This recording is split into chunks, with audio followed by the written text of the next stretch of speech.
Assalamualaikum warahmatullahi wabarakatuh. Berjumpa kembali di channel Ardhiko Ramos. Informasi terbaru kali ini tentang fenomena P3K paruh waktu. Apakah menjadi solusi atau tidak, dan jenis-jenis honorer apa saja yang akan terdampak dengan hal ini. Walaupun datanya memang sudah dikunci oleh BKN khususnya untuk sahabat-sahabat honorer yang kemarin sudah mengisi pendataan non-ASN. Berikut untuk ulasan lengkapnya.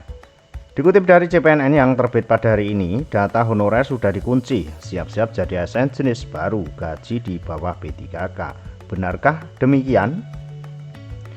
Arah kebijakan dari Menpan RB Hasbullah Azwar Anas terkait nasib honorer sudah jelas, yakni tidak akan ada PHK massal. Ini menjadi kabar baik setelah ada regulasi terkait dengan penghapusan honorer besok bulan November 2023. Pemerintah melalui Menpan RB sudah menyiapkan solusi jalan tengah, yakni berencana mengangkat 2,3 juta honorer menjadi P3K paruh waktu.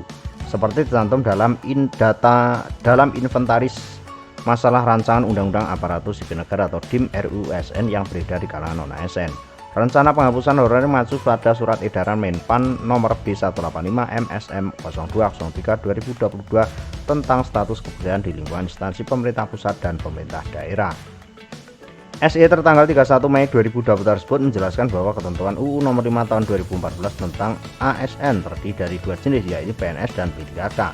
Salah satu poin di SE tersebut juga menjelaskan mengenai ketentuan peraturan PP Nomor 49 Tahun 2018 tentang manajemen P3K yang menjadi rujukan bahwa mulai 28 November 2023 hanya ada dua jenis kepegawaian, yaitu PNS dan P3K. Menteri Anwar Anas beberapa waktu lalu juga pernah menyebutkan berdasarkan pendataan dan validasi data jumlah tenaga non-ASN terbaru, totalnya mencapai 2,3 juta sebagai data dasar tenaga non-ASN. Hal ini juga diamini oleh Deputi SDM Menpan RB Alek Deni, berharap tidak ada lagi instansi pemerintah yang merekrut tenaga non-ASN dengan amanat peraturan perundang-undangan yang ada. Sembari kami amankan yang 2,3 juta non-ASN yang terverifikasi dalam database BKN saat ini agar tidak ada PHK, ujar Deni dalam keterangan tertulis hari ini. Pemerintah dan DPR RI sudah sepakat tidak akan ada PHK dan tidak ada pengurangan pendapatan honorer dalam menyelesaikan tenaga non-ASN yang jumlahnya mencapai 2,3 juta orang ini. Dipaparkannya awal perkiraan jumlah tenaga non-ASN sekitar 400.000 orang, namun ternyata menjadi 2,3 juta honorer dengan mayoritas ada di pemerintah daerah. Perintah Presiden jelas, ini cari jalan tengah, jangan ada PHK massal. Maka sekarang kita sedang bahas bareng DPR RI mengaji opsi di RUU-ASN. Kemudian nanti tentu ada aturan turunan di PP, ujar Alek Deni. Alek menegaskan bahwa pedoman pertama yang harus dipahami semua pihak adalah tidak boleh ada pemberhentian alias PHK. Jadi selamat untuk sahabat-sahabat honorer, tidak ada PHK untuk kalian, terutama untuk yang sudah melalui pendataan non-ASN kemarin. Alek mengatakan beragam opsi penyelesaian masalah honorer akan dirumuskan. Meski begitu, skemanya masih dibahas. Yang sudah final adalah kesepakatan tidak boleh ada PHK. Bagaimana skemanya itu sedang dibahas, ujarnya. Pedoman kedua adalah skema yang dijalankan harus memastikan pendapatan non-ASN tidak boleh berkurang dari yang diterima saat ini. Itu harus jadi pedoman, tidak boleh ada pengurangan pendapatan, tambah Alek. Pedoman ketiga adalah memperhitungkan kapasitas fiskal yang dimiliki pemerintah karena pihaknya setiap tahun mencoba melakukan rekrutmen tenaga non-ASN dapat menjadi ASN secara bertahap. Isi dari DIM RUU-ASN tentang PPK paruh waktu. Meski belum ada penjelasan pemerintah terkait opsi tersebut, beredar bocoran DIM ini di kalangan honorer bahwa honorer akan dialihkan menjadi PPK paruh waktu. Dewan Pembina Forum Honorer atau K2 Tenaga Teknis Administrasi Nur Baitih terang-terangan mengaku kecewa. Solusi pemerintah dalam menuntaskan masalah honorer agar tidak menjadi PHK massal ternyata tidak sesuai dengan apa yang mereka harapkan.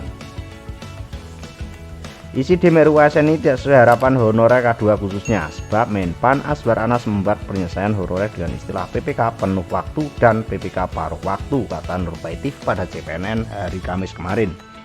Bunda Nur sapan akrabnya mengungkapkan bahwa DIM RUU-ASN pihak DPR RI sebenarnya mengusulkan honorer diangkat menjadi PNS secara berlangsung setelah dilakukan verifikasi SK pengangkatan sebagai honorer dengan memperhatikan batas usia pensiun atau BUP. Namun, pemerintah mengusulkan agar hal tersebut diatur dalam ketentuan peralihan di mana tenaga honorer dan sebutan lainnya bisa seleksi menjadi PPK paruh waktu. Selanjutnya, apabila terdapat kebutuhan PPK penuh waktu, instansi melakukan seleksi dengan berdasarkan PPK paruh waktu. Dari usulan DPR dan jawaban pemerintah ini kelihatan benar kalau solusinya ya P3K. Cuma jadi lucu karena menjadikan BPK paruh waktu, ujar Bunda Nur. Dengan bekerja model paruh waktu, Bunda Nur menduga gaji P3K jenis baru ini juga tidak sama dengan P3K yang sudah banyak diangkat pada tahun ini. Begitulah faktanya sahabat-sahabat. Jadi kabar gembiranya bagi sahabat-sahabat honorer adalah fix tidak di PHK ataupun tidak jadi diberhentikan semuanya untuk honorer. Dan honorer ini yang menjadi agak lucu karena akan berubah menjadi PPK paruh waktu ini. Mudah-mudahan ini tidak menjadi solusi ya sahabat-sahabat.